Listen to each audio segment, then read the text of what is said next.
So today we will start with strings in Java. So कोई भी programming language में आपके पास डिफरेंट डेटा टाइप्स होते हैं जिसमें से strings is also a data type जिसका पर्पस होता है to store collection of characters. ठीक है, तो अगर आपको string को डिफाइन करना पड़े कभी भी तो string क्या होती है? String is a collection of characters. So when we say collection of characters, तो वहां पर ये जो कैरेक्टर्स हैं इसमें सब कुछ इंक्लूडेड हो जाता है। इसमें आपका capital A to Z, small a to z, 0 to 9 etcetera, जो भी स्पेशल सिंबल्स हैं, कुछ भी everything comes in a string. So जैसे कि आपको किसी का नाम स्टोर करना है, एड्रेस स्टोर करना है, ईमेल एड्रेस स्टोर करना है, किसी के बारे में कुछ इंफॉर्मेशन स्टोर करनी है, so that can be taken in the form of a string. तो उसको हम स्ट्रिंग की फॉर्म में इनपुट में ले सकते हैं या असाइन करके स्टोर कर सकते हैं। सो आपको स्ट्रिंग डिक्लेयर करने के लिए जावा में स्ट्रिंग नाम का डेटा टाइप भी प्रोवाइडेड है, दो it's not a keyword, it's a pre defined class. तो हम स्ट्रिंग लिखते हैं और ये जो क्लास है स्ट्रिंग, ये डिफाइंड किस में है? आपके लैंग्वेज पैकेज में, जो कि बाय डिफॉल्ट इंपोर्टेड होता है। तो जावा डॉट लैंग तो बाय डिफॉल्ट ही इंपोर्टेड होता है, आपको इसको अलग से इंपोर्ट नहीं करना पड़ता है, राइट। और इसके अंदर स्ट्रिंग नाम की क्लास है जिसको यूज करके आप अपनी स्ट्रिंग डिक्लेयर कर सकते हो। जैसे कि मैंने लिखा string A is equal to hello @123, कुछ भी। सो इसमें अल्फाबेट्स भी हैं, इसमें स्पेशल सिंबल भी है, इसमें डिजिट्स भी हैं, it could be any collection. पर स्ट्रिंग्स पे काम करने के लिए हमारे पास सिर्फ स्ट्रिंग क्लास ही नहीं होती। हम जब स्ट्रिंग्स की बात करते हैं, string is a collection of characters, Java provides you two different classes to work on strings. एक होती है स्ट्रिंग और एक क्लास होती है स्ट्रिंग बफर। ठीक है, अब इन दोनों से बनने वाले ऑब्जेक्ट्स में फर्क क्या होता है कि ये जो स्ट्रिंग होती है इसे हम कहते हैं कि ये इम्यूटेबल है, और जो स्ट्रिंग बफर है वो म्यूटेबल है। तो इसके जो ऑब्जेक्ट्स बनेंगे वो इम्यूटेबल ऑब्जेक्ट्स होते हैं, और दूसरे वाले के जो ऑब्जेक्ट्स हैं वो म्यूटेबल ऑब्जेक्ट्स होते हैं। उसका मतलब क्या है? देखो, म्यूटेशन का मतलब है मॉडिफिकेशन, चेंजेस होना। कोई चीज म्यूटेट होती है दैट मीन्स वो मॉडिफाई होती है।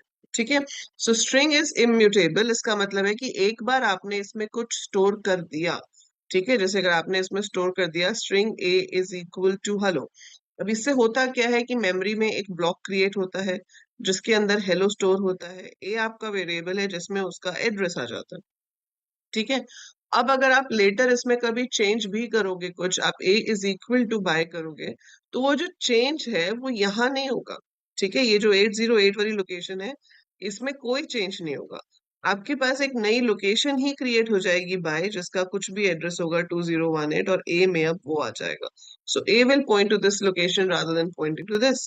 पर जो एक बार मेमोरी एलोकेट हो गई थी उसके अंदर आप कोई चेंज नहीं कर सकते। You can not modify the value. For example, first character of a string can be referred by their index. Her language में आप ऐसे कर सकते हो। A0 का मतलब है पहला लेटर। यहाँ पर कुछ असाइन करना चाहोगे, नहीं कर पाओगे। You can not do in case of string. लेकिन हम चेंज कर सकते हैं स्ट्रिंग बफर में, ये म्यूटेबल है। अभी एग्जैक्टली कैसे बनता है, कैसे चेंजेस होते हैं, वो हम लेटर पढ़ेंगे। लेकिन इसमें क्या है कि once string is stored at a location,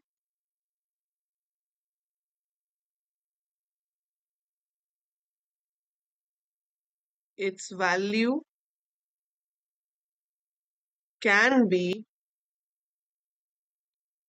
modified. हम इसकी वैल्यू को मॉडिफाई कर सकते हैं। ठीक है, तो स्ट्रिंग मॉडिफाई नहीं हो सकती, स्ट्रिंग बफर हो सकती है। कैसे होती है, कैसे डिक्लेयर होती है, कैसे प्रोसेस होती है, वो हम करेंगे अगली क्लास में। बट अभी हम काम करेंगे स्ट्रिंग के ऊपर कि जो स्ट्रिंग है उसमें एग्जैक्टली आप क्या कर सकते हो। देखो, स्ट्रिंग डिक्लेयर तो आपको पता चल गया कि स्ट्रिंग आप ऐसे डिक्लेयर कर सकते हो, राइट। इसमें जो भी वैल्यू असाइन करनी है वो हम असाइन कर सकते हैं।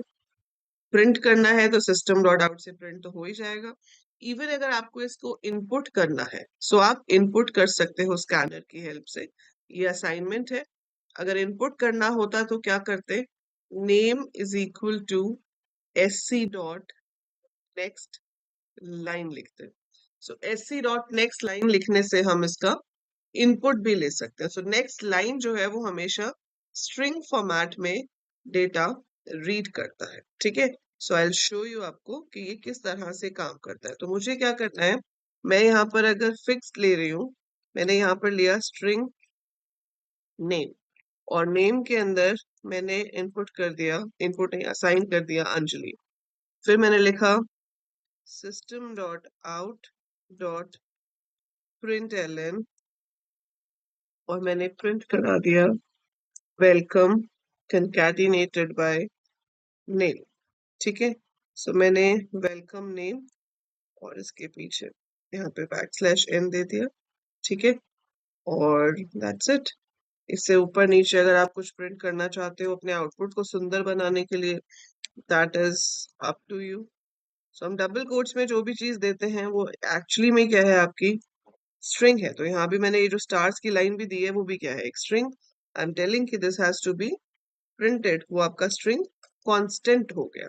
ठीक है, सो इतना सा कोड मैंने किया, इसको मैं अब यहाँ रन करती हूँ। तो ये क्या करेगा, ये आउटपुट में दिखा देगा welcome Anjali.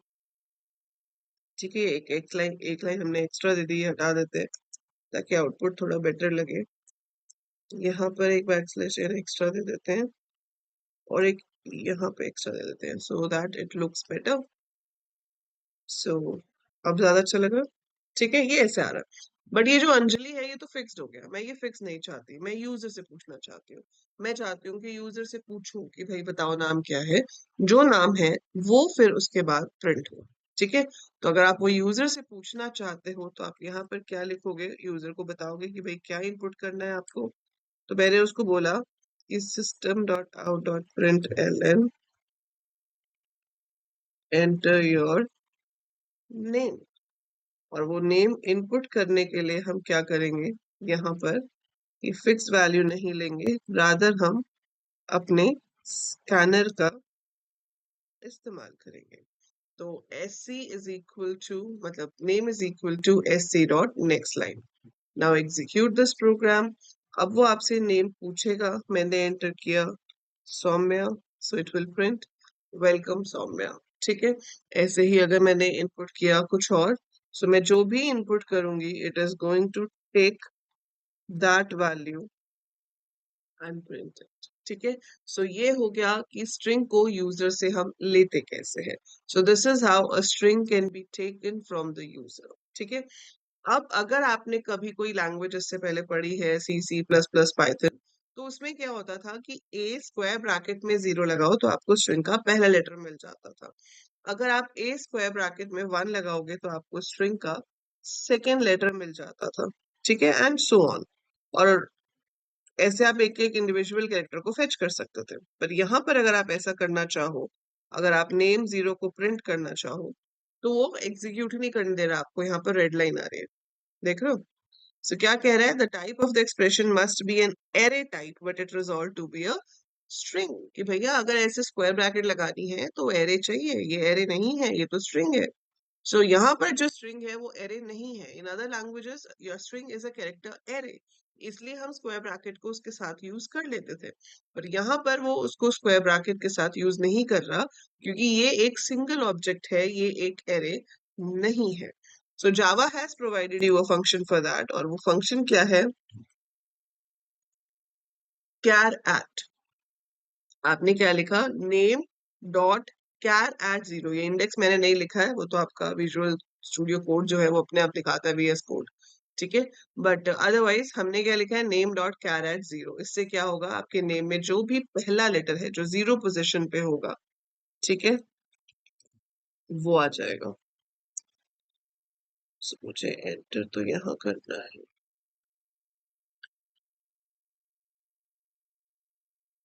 So welcome Bharti, और ये बी देखो यहाँ पे नीचे अलग से आ रहा है। ठीक है, क्योंकि वो 0 पोजीशन पर है।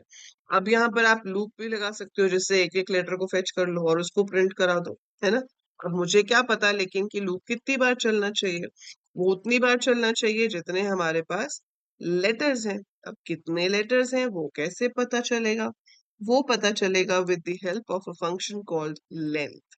सो I can have a function जिसका नाम है लेंथ, और वो लेंथ फंक्शन क्या करता है, it will give you the number of characters in the string.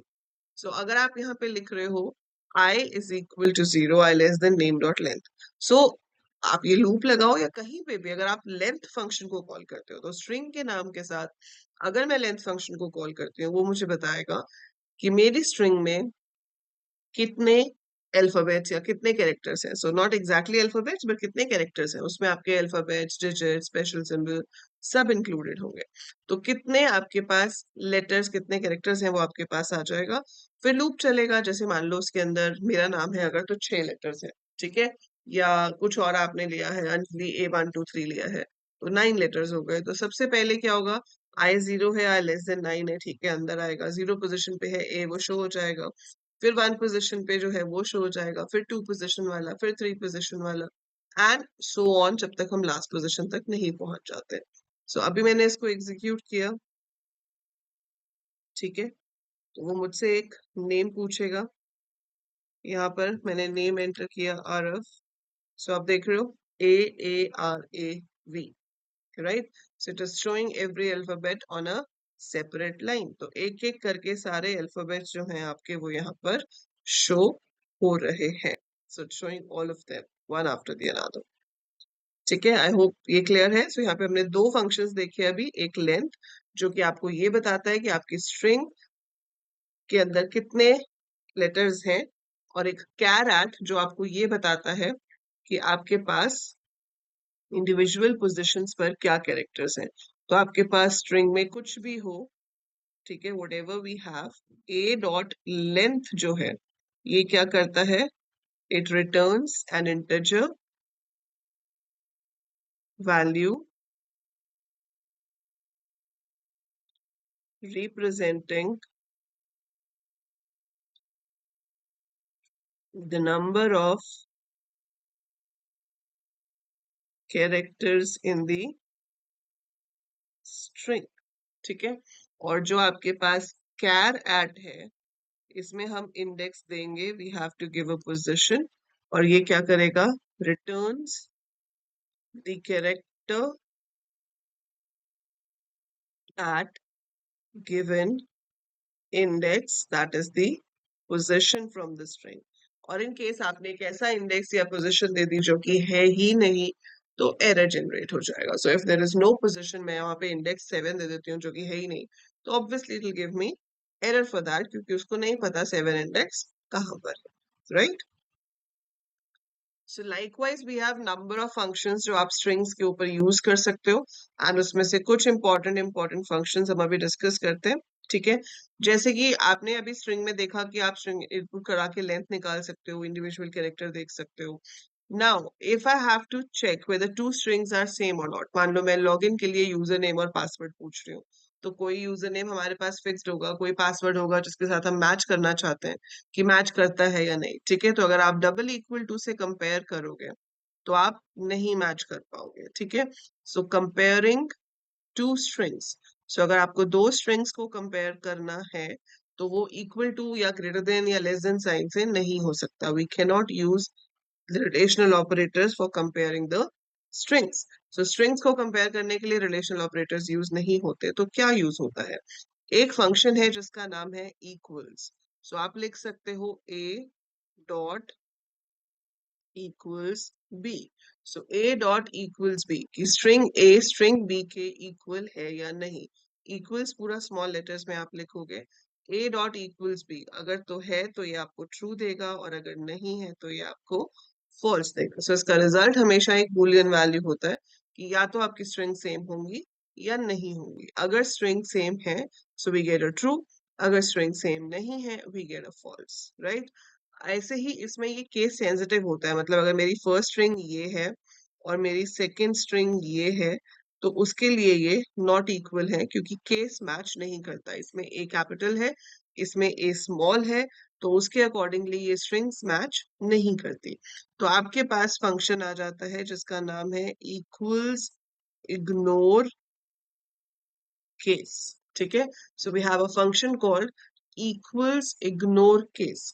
So equals ignore case में क्या होगा कि अगर आप a dot equals ignore case b लिखोगे, so it will also give you true और फॉल्स, बट इसमें केस मैटर नहीं करेगा। इसमें abc हो, abc हो, abc हो, सब के सब सेम कंसिडर किए जाएंगे, तो वो सिर्फ कैरेक्टर्स को मैच करेगा, ना कि उनके केसेस को, तो उसके लिए आपको लिखना पड़ेगा इक्वल्स इग्नोर केस। ठीक है, तो सेम है या नहीं उसके लिए तो हमारे पास ये दो फंक्शंस हो गए। बट कभी कभी ऐसा नहीं होता कि हमें सिर्फ सेम ही देखना हो, हमें ये भी देखना हो सकता है कौन सी स्ट्रिंग बड़ी है कौन सी स्ट्रिंग छोटी है। So you can check that also, और उसके लिए कंपेयर टू नाम का फंक्शन होता है। सो कंपेयर टू फंक्शन का सिंटेक्स क्या है कि आप लिखोगे ए डॉट कंपेयर टू का टी कैपिटल होगा। सो यहाँ पर क्या है, Java uses camel case for the name of functions. ठीक है, कैमल केस का मतलब क्या होता है, first word is small, second word onwards हर वर्ड का पहला लेटर कैपिटल होता है, first letter of each word is capital, this is called camel case. ठीक है, सो कंपेयर टू में कंपेयर पूरा स्मॉल आएगा, टू का टी कैपिटल होगा, सो ए डॉट कंपेयर टू, और ये ट्रू फॉल्स नहीं देता, ये आपको एक इंटीजर वैल्यू रिटर्न करता है। अगर तो इसने 0 रिटर्न किया मतलब ए और बी दोनों स्ट्रिंग्स सेम है। ठीक है, so a dot compare to b, if it returns 0 that means strings are same. If it returns a positive value मतलब स्ट्रिंग ए स्काई वैल्यू में स्ट्रिंग बी से बड़ी है in terms of ASCII value. Although Java में Unicode use होता है पर English alphabets का सेम ही होता है। नेगेटिव में a is less than b. ठीक है, इसमें भी बाय डिफॉल्ट केसेस में डिफरेंशिएट करेगा, स्मॉल ए कैपिटल ए में फर्क होगा। और ये जान के आपको हैरानी होगी कि इसमें कैपिटल ए बड़ा माना जाएगा, सॉरी स्मॉल ए बड़ा माना जाएगा, कैपिटल ए छोटा। क्यों? क्योंकि स्मॉल ए की स्काई वैल्यू है 97 which is much greater than the sky value of capital A that is 65. So अगर ये कंपैरिजन करके देगा तो वो कहेगा ये वाली स्ट्रिंग बड़ी है। ठीक है, बट एनी हाउ अगर आप केस मैच नहीं करना चाहते हो तो इसका नाम हो जाएगा कंपेयर टू इग्नोर केस। मतलब कंपेयर फिर टू का टी कैपिटल, इग्नोर का आई कैपिटल, केस का C capital, so a dot compare to ignore case. So that will be the command to match the strings जहां पर case को हम check नहीं करेंगे। ठीक है, एक और फंक्शन होता है वो बहुत ज्यादा यूज नहीं होता बट आपको पता होना चाहिए। So that function is named as region matches. Hardly you use it, but ये यूज तब होता है जब आपको दोनों स्ट्रिंग्स पूरी पूरी कंपेयर नहीं करानी, वो फर्स्ट स्ट्रिंग का कुछ पार्ट दूसरी स्ट्रिंग के कुछ पार्ट के साथ कंपेयर कराना। So you just need to compare part of strings not the complete string.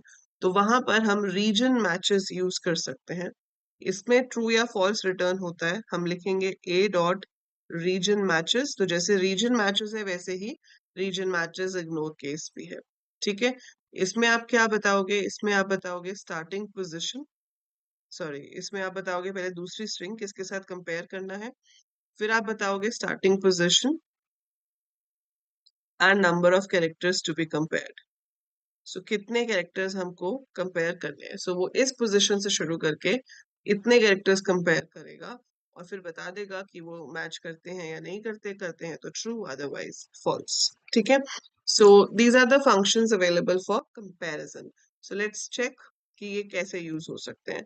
एक बहुत ही टिपिकल प्रोग्राम होता है हमारे पास, हर लैंग्वेज में बनाते हैं हम, to check if string is a palindrome और नॉट। ठीक है, सो स्ट्रिंग पैलिंड्रोम है या नहीं वो कैसे कर सकते हैं, तो हम एक काम कर सकते हैं, स्ट्रिंग का रिवर्स निकलवा सकते हैं। ठीक है, अब स्ट्रिंग का रिवर्स कैसे निकाल सकते हैं, we have a function defined for that. तो आपने यहाँ पर क्या ले लिया, नेम, और यहाँ पे स्ट्रिंग का नाम ही दे दिया मैंने REV, और ये लूप मुझे अभी नहीं चाहिए तो इसको मैं हटा देती हूँ। अब मैंने यहाँ पे लिखा REV is equal to name dot reverse, इसमें नहीं, okay so it's not giving us, ये वर्जन टू वर्जन आपके फंक्शंस थोड़े चेंज भी हो जाते हैं। सो अब अगर मेरे पास रिवर्स नहीं आ रहा तो क्या करूं, I want to get the reverse. तो बहुत सिंपल है, अगर आपके पास ऐसे रिवर्स नहीं आ रहा है तो आपके पास अलग तरीका है रिवर्स निकाल पाने का, और वो क्या होगा कि आपने जो रिवर्स वाली स्ट्रिंग है उसको इनिशियली ब्लैंक ले लिया, खाली है, स्पेस भी नहीं दिया मैंने। ठीक है, और ये जो लूप है इसके अंदर अब मैं क्या कर दूंगी, ये लूप मेरा चल रहा है शुरू से लेकर एंड तक। तो मैंने यहाँ पे लिख दिया reverse is equal to I plus reverse. ठीक है, अब ये इससे लिखने से देखो होगा क्या। आपने लिखा reverse is equal to I plus reverse. अब अगर आपने इनपुट किया होता हेलो, ठीक है, आई की जगह मैं इसको भी चेंज करूंगी, it should be name dot char at I plus reverse. तो पहले आई कहाँ है, 0 पे, तो यहां से मेरे पास क्या आ जाएगा, H, H plus blank is H only, फिर ये 1 हो जाएगा, फिर मेरे पास यहाँ से आ जाएगा ई। तो अब आप क्या कर रहे हो, ई प्लस रिवर्स, अब रिवर्स में एच है तो ये बन जाएगा ई एच। अगली बार हमारे पास 2 पे एल आ जाएगा, वो इसके आगे कंकैटिनेट हो गया, फिर 3, वो भी इसके आगे कंकैटिनेट हो गया, 4, वो भी इसके आगे कंकैटिनेट हो गया। तो जब ये लूप खत्म होगा तो आपके पास इसमें रिवर्स आ जाएगा। अब ये तो पैलिंड्रोम नहीं है, क्योंकि पैलिंड्रोम वो होता है जिसका रिवर्स अपनी स्ट्रिंग के सेम है। तो अगर मेरे पास मैडम होता तो 0 पोजीशन पे एम आ जाता, 1 इसके आगे कंकैटिनेट, 2 इसके आगे, 3 इसके आगे, 4 इसके आगे। और अब हम चेक करते हैं कि स्ट्रिंग सेम है या नहीं, तो स्ट्रिंग सेम होती, और स्ट्रिंग सेम होती तो वो पैलिंड्रोम है, और अगर नहीं है तो वो पैलिंड्रोम नहीं है। सो यहाँ पर मैंने ये दे दिया, ठीक है, और इसके बाद मैंने चेक करा लिया कि इफ, अब इसमें एक चीज देखोगे आप कभी, अगर आप गलती से ये लिख भी देते हो ना, if name is equal to ref, तो एरर नहीं आएगा आपको, रादर वो क्या करेगा, हमेशा शो करेगा कि string is not a palindrome.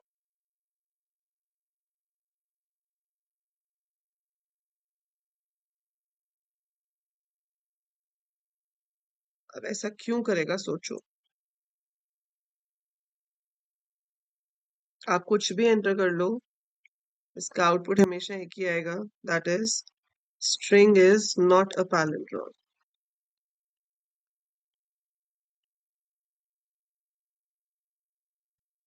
इसको मैंने रन किया, मैंने यहाँ पर इनपुट किया madam, so string is not a palindrome, जबकि वो पैलिंड्रोम है। ऐसा इसलिए हुआ क्योंकि ये जो इक्वल टू है, ये कंपेयर कर रहा है, लेकिन किसको, नेम में पड़े हुए एड्रेस को रिवर्स में पड़े हुए एड्रेस के साथ, और वो दोनों स्ट्रिंग का एड्रेस डिफरेंट है। So it's comparing the addresses not the value. तो सिंस वो एड्रेसेस को कंपेयर कर रहा है, वैल्यूज को नहीं, इस वजह से आपका जो आंसर है वो फॉल्स आ रहा था। अब हमने इसको रन किया, अब मैंने यहाँ पर इनपुट किया करण, तो ये क्या दिखा रहा है, नॉट अ पैलिंड्रोम, आना भी यही चाहिए था। ठीक है, मैंने फिर से रन किया, मैंने एंटर किया madam, but now it is a palindrome. तो अगर आप यहाँ पर कुछ भी इनपुट करोगे जो कि पैलिंड्रोम है, ठीक है, तो वो दिखाएगा it's a palindrome, like Nitin is a palindrome. लेकिन अगर आप कुछ भी इनपुट करोगे जो रिवर्स के सेम नहीं है, सो it's not a palindrome. So equals की हेल्प से आपको स्ट्रिंग्स को कंपेयर करना है, डबल इक्वल टू के साइन से नहीं कर सकते, करेंगे तो एरर नहीं आएगा लेकिन रिजल्ट भी नहीं आएगा। ठीक है, ऐसे ही हम ग्रेटर देन लेस देन नहीं लगा सकते, उसकी जगह पर कंपेयर टू की हेल्प से चेक कर सकते हो whether one string is greater than another string और not. Is that clear? Now we have function जिसकी हेल्प से हम एक स्ट्रिंग में दूसरी स्ट्रिंग को सर्च करके देख सकते हैं। So if you want to see कि एक स्ट्रिंग दूसरी स्ट्रिंग में कहीं पर है या नहीं है, सो वो आप पता लगा सकते हो with the help of a function called index of. So name of the function is index of. O capital है, तो हम यहाँ पर अपनी स्ट्रिंग का नाम लिखेंगे डॉट इंडेक्स ऑफ, और यहाँ पर जो आपको सर्च करनी है उसका नाम लिखोगे। सो अगर आपके पास एक स्ट्रिंग है, दिस इज अ पेन, और आप यहाँ पर लिखते हो system dot out dot print L N A dot index of is. So if you are looking for is, तो यहाँ पर आपका जो आंसर आएगा वो होगा 2। क्यों? क्योंकि उसकी पहली अकरेंस उसको यहाँ पे मिल गई। So this is a pen. So first occurrence is over here. तो आप is को सर्च कर रहे थे, वो यहाँ पे मिल गया, और उसकी स्टार्टिंग पोजीशन 2 है, that's why it will give you 2. So index of का मतलब है कि सर्च करो कि आपका जो ये वाली स्ट्रिंग है, ये आपकी मेन स्ट्रिंग में किस पोजीशन पर आती है। In case not found, it returns -1। तो अगर नहीं मिलता तो ये -1 रिटर्न करता है, और अगर मिल जाता है तो फर्स्ट अकरेंस जहां पे है, so if found it returns the position of first occurrence. तो जहां पर भी वो पहली बार अपीयर होगा वो उसकी पोजीशन बताता है। So it finds the position of the first occurrence. ठीक है, हम इसमें आगे की पोजीशंस भी निकाल सकते हैं, वो कैसे निकालते हैं that I will show you, but this is how we write it. ठीक है, ये होता है इंडेक्स ऑफ। फिर एक सबस्ट्रिंग होता है, पर सबस्ट्रिंग पे जाने से पहले थोड़ा इंडेक्स ऑफ के साथ ही एक्सपेरिमेंट करके दिखाते हैं आपको, फिर हम सबस्ट्रिंग देखेंगे। सो ये मैं अभी यहाँ से रिमूव कर रही हूँ, ये आपको समझ आ गया है। ठीक है, I am gonna remove this. So ये हम यहाँ नहीं ले रहे हैं अब। आप यहाँ पे इसको कमेंट भी बना सकते थे या हटा भी सकते हो। सो मैंने यहाँ पर क्या लिया, string str is equal to, this is a sample text, this is a string, कुछ भी। ठीक है, अब आपने क्या किया, यहाँ पर is को आपको सर्च करना है कि is कहाँ पे मिल रहा है। तो is को आपको सर्च करना है तो आप क्या कर सकते हो, आपने यहाँ पर लूप लगा लिया, या पहले मैं नॉर्मली प्रिंट करके दिखा देती हूँ आपको। system dot out dot println str dot index of, और यहाँ पर मैंने दे दी is। ठीक है, इसको हमने रन किया तो वो बताएगा कि is कौन सी पोजीशन पर है। तो उसने क्या दिखाया, 2। यहाँ देख रहे, इट इज शोइंग 2। ठीक है, अब जैसे इंडेक्स ऑफ है वैसे ही लास्ट इंडेक्स ऑफ भी होता है। अगर आप लास्ट इंडेक्स ऑफ को एग्जीक्यूट करते हो तो वो आपको पीछे से इज कहाँ मिल रहा है उसकी पोजीशन बताएगा। तो पीछे से जो इज है वो यहाँ आ रहा है, और इसकी पोजीशन क्या आ रही है, 28। तो पीछे से जो इज है वो 28 पोजीशन पर आ रहा है मेरे पास। सो यहाँ पर 28 शो हो रहा है। तो index of start searching from this side, last index of start searching from this side. आपकी काउंटिंग 0 1 2 3 4 वैसी चल रही है, बस वो सर्चिंग जो है वो पीछे से हो रही है। तो इसकी पोजीशन 28 बनती है, तो वो 28 ही आएगी। ठीक है, सो दो फंक्शंस क्या हो गए, एक हो गया इंडेक्स ऑफ, एक हो गया लास्ट इंडेक्स ऑफ। देखो इसमें तो हमें सिर्फ पहली पहली अकरेंस पता चल रही है। इंडेक्स ऑफ से शुरू में जो पहली बार आ रहा है वो पता चल जाता है, लास्ट इंडेक्स ऑफ में पीछे जो पहली बार आ रहा है वो पता चल जाता है ना। बट आई वांट कि जितनी बार भी आ रहा है मुझे उसकी सारी पोजीशंस प्रिंट करानी है। I want to get everywhere it is found. ठीक है, तो उसके लिए इंडेक्स ऑफ का एक स्पेशल सिंटेक्स होता है। वो सिंटेक्स ये है कि आप उसमें शुरू कहाँ से करना चाहते हो सर्च, वो भी बता दो। तो मैंने क्या किया, मुझे पहली बार तो सर्च करना ही है, तो जब हमें पहली बार तो एक काम करना ही होता है, वहां पे बेस्ट लूप होता है आपका डू वाइल। तो मैंने एक पी ले लिया जो कि इनिशियली 0 है। ठीक है, यहाँ पर क्या लिखा, is comma P, that means वो 0 पोजिशन से सर्च करना शुरू करेगा और उसको जहां पे भी मिलेगा वो पोजीशन दे देगा। अब वो पोजीशन जो वो देगा, मैं चाहती हूँ कि उसको मैं पी में असाइन करा दूं दोबारा और फिर प्रिंट कराऊं, रादर देन डायरेक्टली प्रिंटिंग। तो मैंने यहाँ पर लिख दिया ये। तो अब उसने क्या किया, 0 पोजीशन से शुरू किया, इज उसको कहाँ मिला, 2 पे। तो पी में 2 आ गया, उसने यहाँ पर 2 प्रिंट करा दिया। ठीक है, यहाँ पे 2 प्रिंट करा दिया और फिर मैंने यहाँ पी को प्लस प्लस कर दिया। अब यहाँ पर मैंने क्या लगा लिया, while while p is not equal to 0। क्यों लगाया 0, कि अगर मान लो वो ना मिला होता, है ना, अगर ना मिला होता तो p में -1 आता। वैसे तो आपको ये लगाने की भी जरूरत नहीं है, आप यहाँ पर ही ब्रेक करवा सकते हो, अदरवाइज ये 0 को प्रिंट करेगा। So we can check over here कि if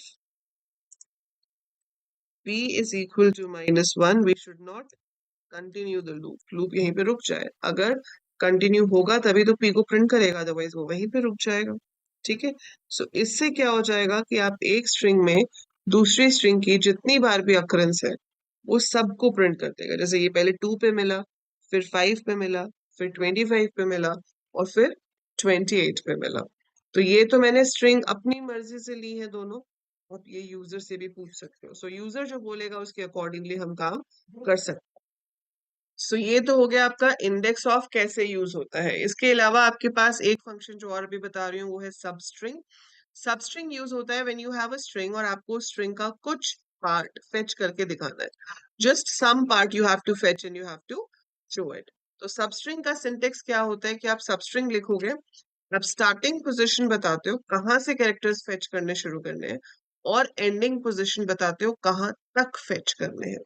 We tell a starting position, we tell a ending position, और वो starting position से ending position तक के आपके सारे letters जो है वो show करके दिखाता है। ठीक है, so let's do one thing. I think it will be a number of functions for you to work. तो अभी इतने की practice करो, substring में आपको next class में। So substring will be doing in the next class. ठीक है, उससे पहले आप ये programs try करोगे। palindrome तो हमने कर लिया, उसको आप खुद से बना के देखना। एक बनाना to input a string and count the number of vowels. Count number of vowels in a string. और second हो जाएगा to input two strings and print all occurrences of second string in the first string. So ये आप कल तक करना। Tomorrow we'll have a class, और कल की क्लास में हम करेंगे कि इसके और भी फंक्शंस हैं, जैसे कि केस चेंज करने के लिए होता है, to lower case, upper case, substring, and a few more functions like split and all. So we will be discussing that tomorrow, and then I'll give you further more questions to work on strings. But तब तक के लिए आप इन questions की practice करना, और अपने जो मैंने कराए हैं वो सेम बनाकर देखना, ताकि आपको समझ आ जाए कि कैसे यूज होगा। राइट?